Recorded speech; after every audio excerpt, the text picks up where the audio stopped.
Ninny here from Ninny's Napkins, and today I'm going to show you how I decorated this double-sided mini breadboard. All supplies used in this video can be found at ninnysnapkins.com. Let's get started. So what you're going to need is one of these little mini breadboards. They come as a set of two.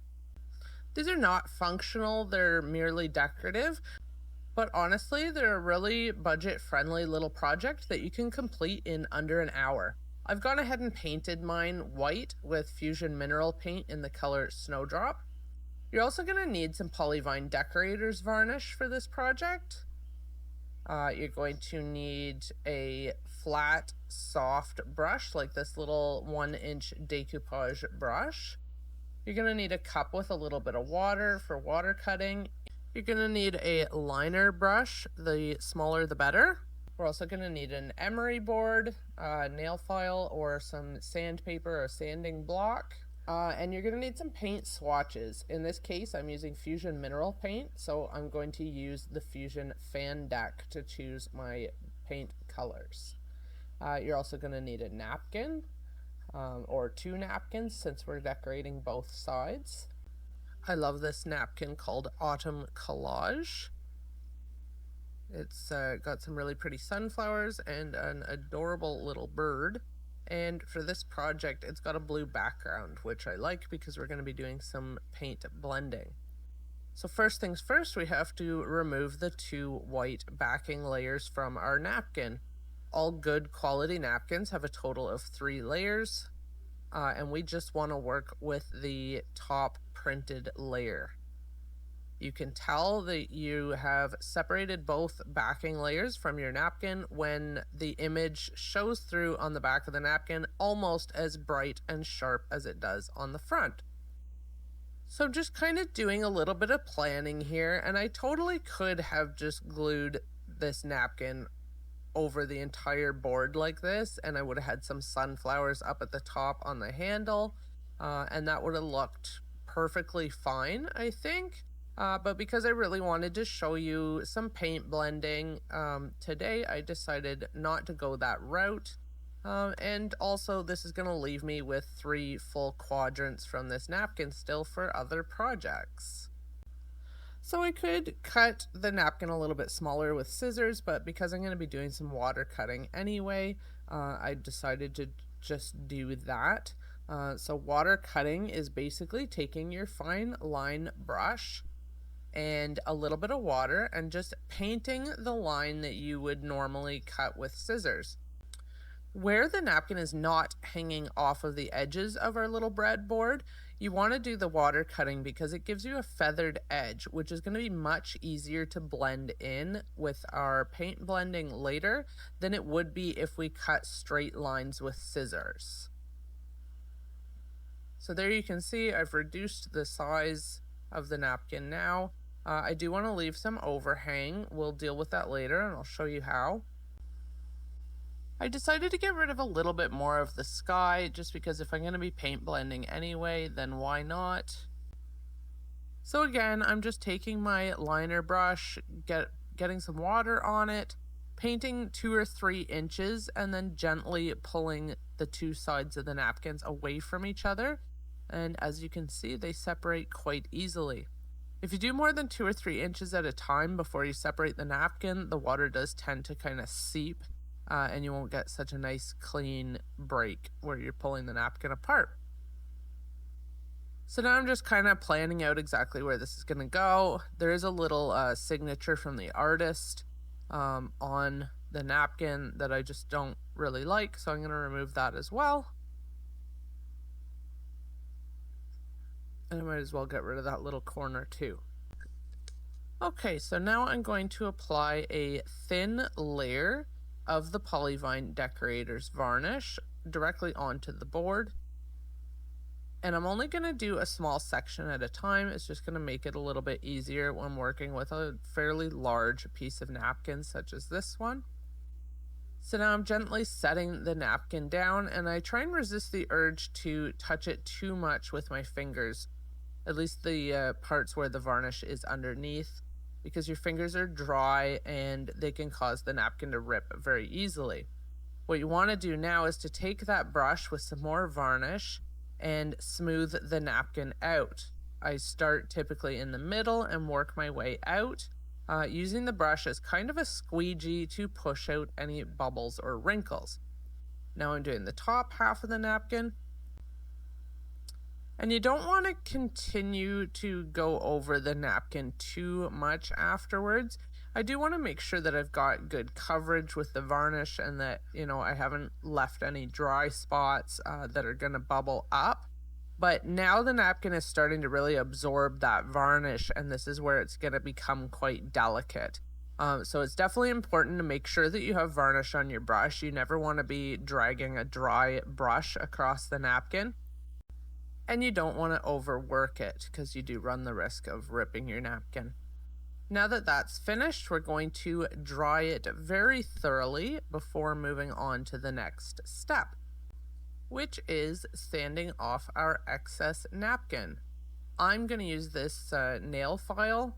It's got a finer grit on one side, which is great for working with napkins, and a little bit of a coarser grit on the other side, which is great for working with rice paper. We do sell these at nannysnapkins.com for just $1. If you haven't gotten yourself one yet, I highly recommend grabbing one with your next napkin order. You can also just use sandpaper for this or a sanding block. I really find the emery board really nice to work with. It's nice to hold, and it gives you a nice long surface to kind of drag across your edges. But you can see, if you've never done this before, what a nice clean cut it gives you, and it's actually very satisfying. You really want to make sure that your napkin is very dry though, or else you're going to pull some of it off of the face of your project. There, so now we've removed all of the excess napkin, and we can begin our paint blending. But first, we have to figure out which colors work best with this napkin. And because the napkin background is not a solid color, we're going to choose 2 or 3 colors that work. So I'm basically just using the fan deck, picking a color that I think might be in the napkin, holding it against it and seeing if it works. If you're not using fusion mineral paints, say maybe you're using craft paints or some other kind of acrylic, and they don't have fan decks or swatches available, you can easily make your own. You can do it into a book or just on a piece of paper, or you can, cut out little pieces of cardboard and put them on a key ring or a shower curtain hook. But I do highly recommend the Fusion Mineral paints. I know they're made for furniture, but they work really awesome for crafts too. And they do sell little tester bottles, which are perfect for your craft room. It's just really, really nice paint to work with, and it has exceptional coverage and really nice colors. So it is my go-to paint for most projects. So I've chosen 3 colors here, and I just kind of have a crummy, fat little brush, nothing special here, probably something from the dollar store. And as you can see, I've put a small amount of each of the 3 colors, they're all kind of bluish colors, into my paint palette, and I'm just kind of mixing them and blending them together, a little bit in the dish and a little bit directly on the breadboard. Now, because these paints have such exceptional coverage, you can layer them and kind of build up your color if you need to. Also, it's good to know that if you make a mistake, it's very, very easy to cover it up. So I'm just kind of applying little bits of the 3 different shades of blue until it kind of looks right to me. In a minute, you'll see that I do add in some white into the mix, but you can see there on the left, there was a brighter color of blue, and I didn't really find a good match for that. So I decided to just cover it up, which worked really, really well. And so we're not just trying to cover the parts of the board that were white. You can go over parts of the napkin as well with the same color. And that way it really blends seamlessly, so you really can't tell where the napkin ends and where the paint begins. And at this stage, you're probably saying, well, no, I can totally tell where your paint ends and where the napkin begins. But as I continue to work with the colors and blend them and match them, that will become less and less obvious. If you do want to give paint blending a try, and you're kind of intimidated by it, maybe you don't do a lot of painting, I do highly recommend starting with a napkin like this, where you're just kind of trying to match one color, like blue, into the background. And you maybe only need 2 to 4 colors to do that. You may have seen me do some little bit more complicated projects like the rabbit plate that I did a few weeks ago that had many, many, many colors and lots of little details. And that's a little bit more advanced, although I will admit I haven't done a whole lot of paint blending before. Um, I think the biggest piece of advice I can give you is to just, and this goes for all crafts and painting, is don't be afraid to make mistakes. Just give it a try and see. You're gonna surprise yourself by what you actually accomplish, or at the very least what you learned from what you tried. So again, that's why I think these little mini breadboards are so good, because it's a very small investment. It's something really small you can practice on. The napkin fits on them really well, so you don't have a whole lot of area that you have to do the paint blending. But if you never give it a try, you're never going to master it. And yeah, so just dive right in. But like I said, doing something a little bit simple in the beginning is going to give you more successful results. Something I'm doing here now, I'm not dabbing paint on anymore. I'm kind of rubbing my dry-ish brush across the paint, trying to blend the colors together a little bit more, which I find really effective. Something you'll notice is that I don't switch brushes very often. I think in this case I really stuck with one brush the whole time. This brush was working for me, and because I'm trying to blend these colors all together and kind of mush them together, there's no need to switch brushes.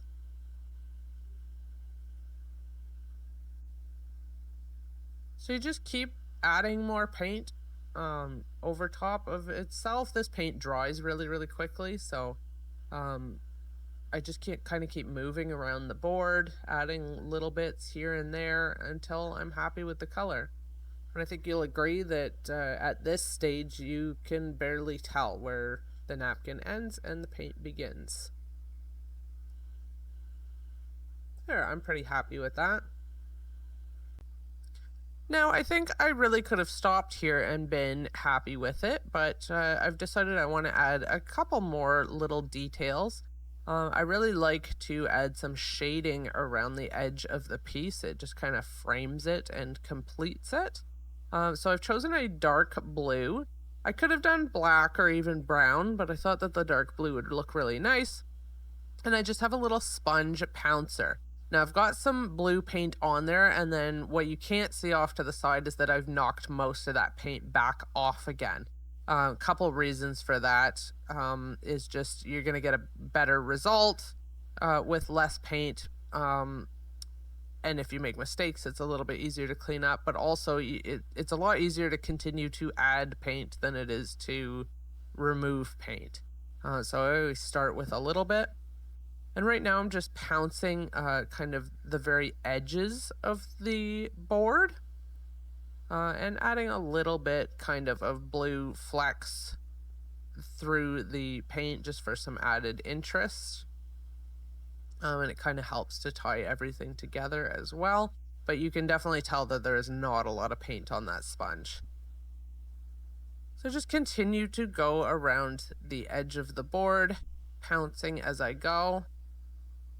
And eventually what you're going to see me do is actually drag that sponge across the edges of the board, and that gives even more of a kind of a vignette effect.